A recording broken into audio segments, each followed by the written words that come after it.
The problem is you have 4, 5, 10 systems, 500 systems, you put them together, something doesn't work. It's not a code issue. It's an environmental issue.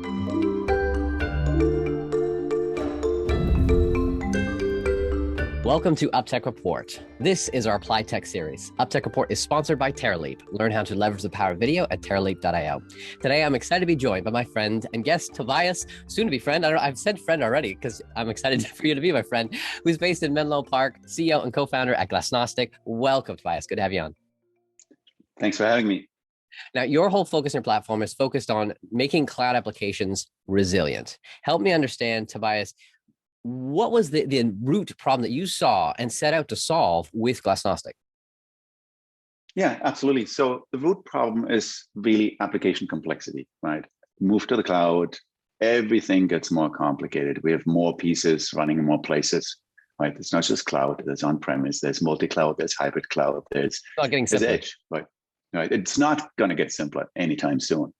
And frankly, the problem is always our applications are not what they used to be 30, 20 years ago, right? It's now the interesting data is always outside of the application. So you have dependencies, right? So the connectivity explodes. It's not just a proliferation of application pieces, think microservices, right? It's really the number of systems you converse with. It's SaaS services, it's other services, it's your components you depend on, it's the cloud services, right?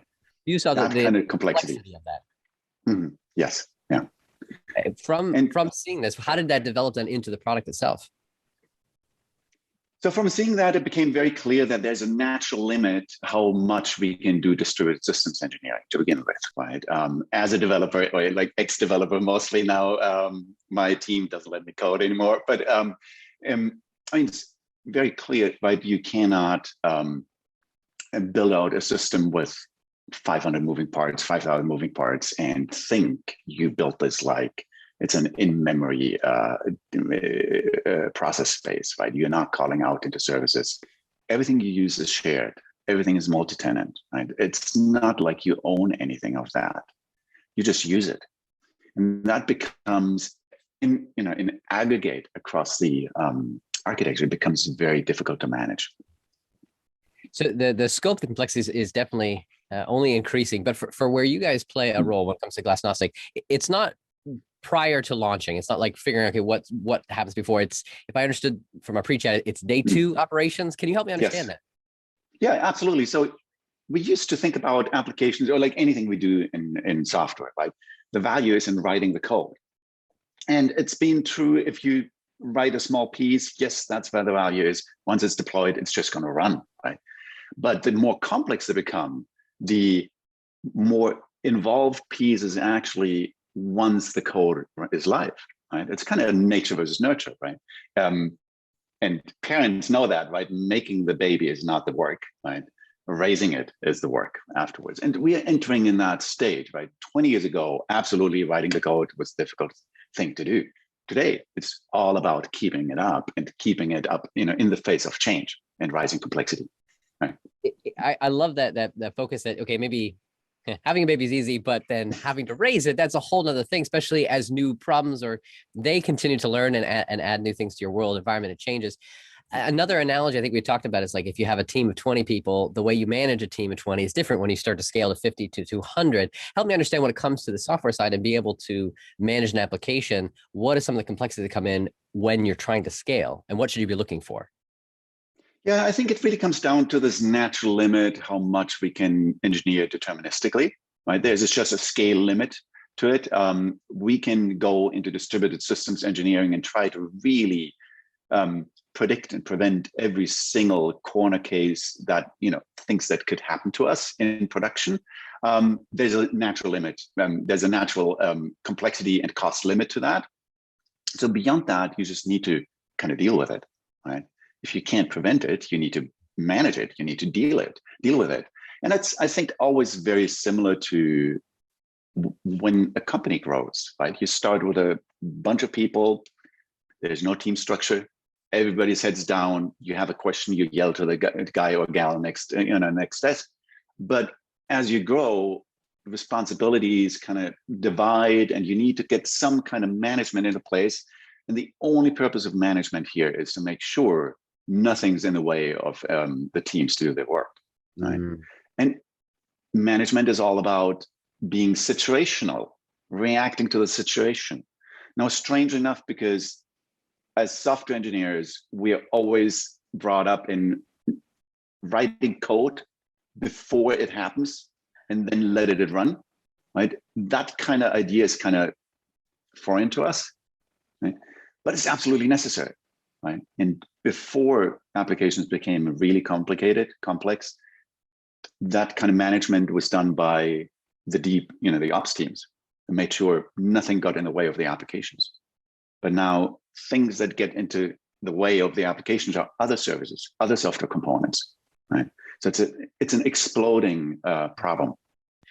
Who then, like, let's get a little bit nitty gritty on the details of the tech and the platform itself. How does it work, and who's actually the one using your platform? Two different questions, right?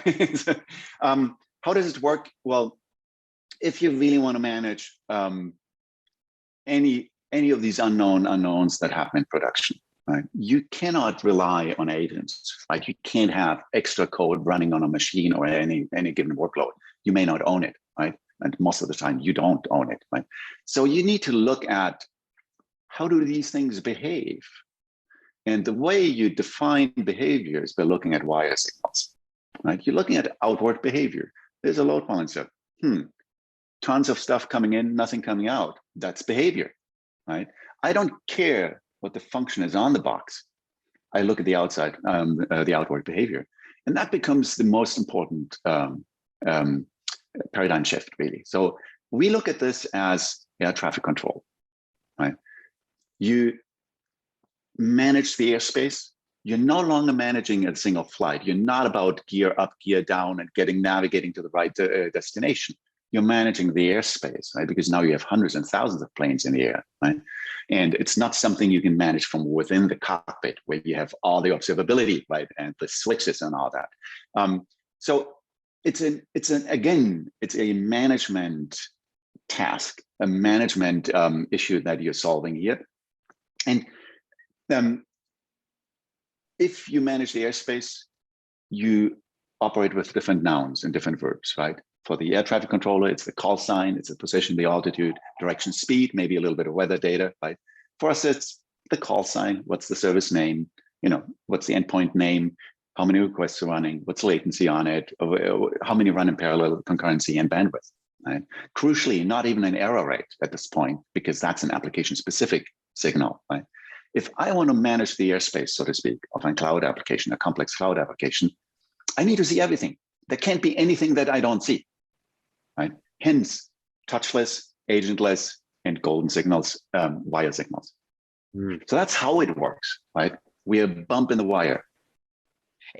Having that high level perspective, not being being distracted by too many smaller details. It sounds like that's where you've really been able to focus in on. Who is that air traffic controller then, so to speak, that's being able to use? So the titles in technology and software are really all over the place. I like to say the people who are responsible for deployments. That can be the platform developer, it can be the app developer, it can be the SRE that's embedded in the app team, it could be the SRE in the platform team, it could be the operations team, the DevOps. It's all over the place. Some companies have service delivery teams, right? Whoever is responsible for the deployments, right? Whatever is deployed, we need to make sure that nothing steps on somebody else's toes. Everything's always available, always stable and secure, right? Now at that level, I'm not really concerned with bugs in code, right? Bugs in code are actually really easy to find, right? You can unit test it, my code works. The problem is you have 4, 5, 10 systems, 500 systems, you put them together, something doesn't work. It's not a code issue. It's an environmental issue, right? And that's what we're after. What sounds so interesting is like you're really honing in on this, like versus the. It sounds like a lot of people want to know the root cause. It's like let me just show me the root cause, but you're actually saying no. Let's not look at the root cause. Let's look. What's your term? Forest for the trees. how many is it just you feel that gives a better focus? That's where you should be starting before you get down into that? Absolutely. You need to start with how can we mitigate it? How can we remediate? You do not care about the root cause. You care about quick fixes, right? You need to get out of that outage. You need to get out of that, whoever tenant is sucking up your bandwidth at the moment, or whatever the case may be. Keep in mind, it's all unknown unknowns most of the time, right? So it's really important that you manage the situation, again, management, right? Before you then decide, is this something I want to do something about long-term, right? Do I want to invest in something so I don't have to manage this again?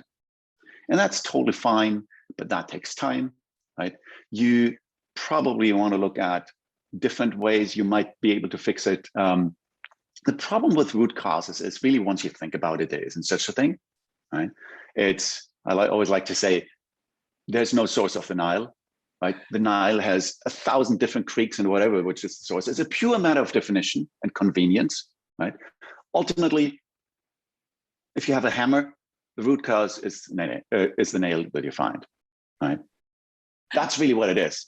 And it's the big problem with root causes is just, it's a safari. It takes a long time, right? That's why outages take a day or multiple days.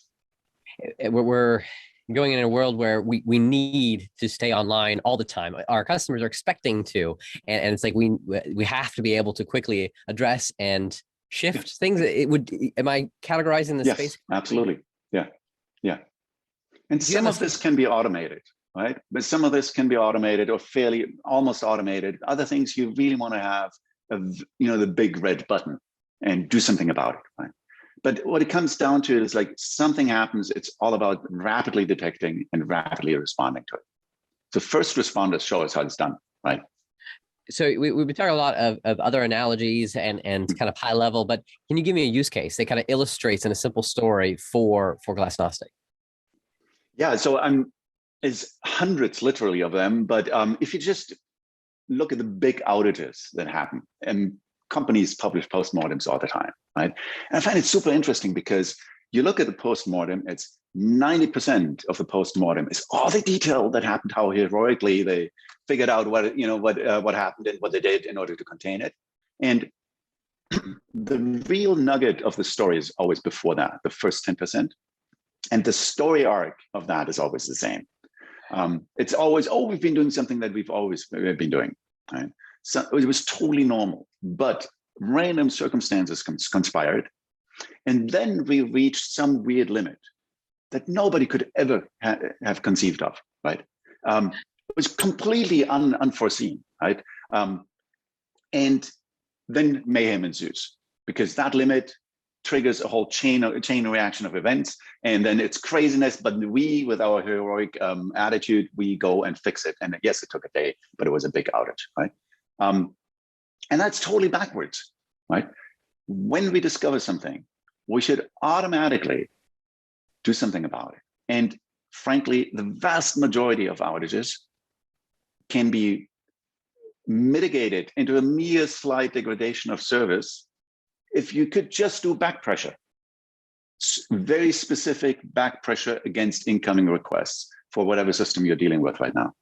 Right? So you're saying you could prevent outages just by simply making a slight adjustments versus everything goes down until you fix the root cause, and then a day or two later. If there is a root cause, if you think that it's worth fixing, right? That's a decision you should take. Right? You shouldn't just blindly hop on an alert and say, okay, let's investigate, because frankly, there's 1,000 alerts every second, right? You may not be able to answer this question, but it's like, to what percentage do you think of the solutions out there, web applications, that are doing the approach of, when it breaks, all right, let's fix it completely and then launch it again, versus slight degradation, but it stays online? Like, who's actually like doing one versus the other? It's difficult to say. I don't have hard numbers on that. From our customers, clearly it's a biased group. I'm guessing, right? I guess I'm more wondering, is everyone already there? They're just not doing it well, or is it a shift in mindset? It's a shift. It's a paradigm shift. Yeah. Okay. If you leave production to the engineers, the gut reaction is always, oh, let's find out what went wrong. Let's just dig in and find out. And by the way, we have all the time in the world. Right? It's important to get it right. Yeah. And no, it's not. If somebody has a car accident, first responders come in, they don't call in the oncologist and the orthopedic surgeon and whatever to diagnose. Yeah, they just stop the bleeding first, and then we can see whether there's something we need to do, right? And strangely enough, because the way we've been brought up as engineers to think methodically and in procedures and very, we write code, and code is the epitome of everything is deterministic, right? It's very difficult for engineers to jump out of that mindset. It's definitely a mind shift. It's a shift in mindset. Can you share anything more about who your customers are now that are working with you? So our prime target audience are the people who live and breathe these problems. I'm touching something in production, new deployment, 1 out of 3 times something breaks somewhere else, right? It's a pure matter of complexity. So those tend to be the platform developers, the platform operators in companies, all the way up to managed service providers. So the people who kind of expose Lego blocks to their internal or external customers. And they run a ton of different workloads. And by the way, demand curves are pretty unpredictable, right? So everything is already in a fairly unpredictable space. Contrary to that, like if you have just 5 services, small microservices, whatever web application, you're not our customer, right? You can write this like you always wrote applications. Tech stack is a little bit different, but it's the same thing. You plan it, you design it, you implement it, you modify it, and code really matters at that stage. The real power for and the purpose of your platform comes into play when you get to a scale of enterprise where there's just too many applications. There's no way that you can dig into all of them. There's just the complexity there. You need a platform that can do that bird's eye view. Everything's connected. Everything changes all the time. A deployment over there, literally the butterfly effect, something else breaks over there. Now, what are you going to do? Are you going to push back and not deploy anymore? Because, we need to figure that out first. We need to de-risk the deployment, right? Or do you just say, that's how it works? I just need to invest in a capability to manage, to effect control. What can you share as kind of just looking ahead from here, how the space will be or change as we go forward? It's very clear. Application is not going to become less complex. Even in the type of application, we are going to be based on even more data. Right? More data means more connectivity to other services, sources of data. Right? There's going to be, because there's physical limitations, how much data we can process and all that stuff. There's going to be intermediate stages. There's explosions. There's geo-redundancies. There's different clouds. There's edge locations. It's only going to explode. And we're reaching a limit where basically most applications I see today are not synchronous anymore. Right? Everything is eventually consistent, obviously, because that's the only thing you can do. So even where that application landscape ends is not really clear, right? Because you're somehow connected to some cloud region that has, a peering failure, right? And now you are having a retry storm, or there's a feedback loop, whatever the case may be. And most companies today fly totally blind to these effects. If they happen, there's nothing they can do. It's not just about if it happens, because frankly, these degradations happen all the time. At a certain scale, something's always off. And you just don't know how much time you're wasting and how much resources you're wasting by not seeing it. Because what happens is you have a log, 1,000 alerts a second. And some in your engineering teams are always looking at these alerts, whether they're meaningful or not, right? Or they're not looking at them, and then you have different problems, right? So you're not insulated from this at all. Most of what we do in SRE or in operations today, we don't own. we need to be able to deal with the fact that we don't own it. It's the future, as you stated, is not going to get simpler, and we can't own all the applications. So having something allows us to see across it and be able to adjust things as in fly without cause is going to be integral.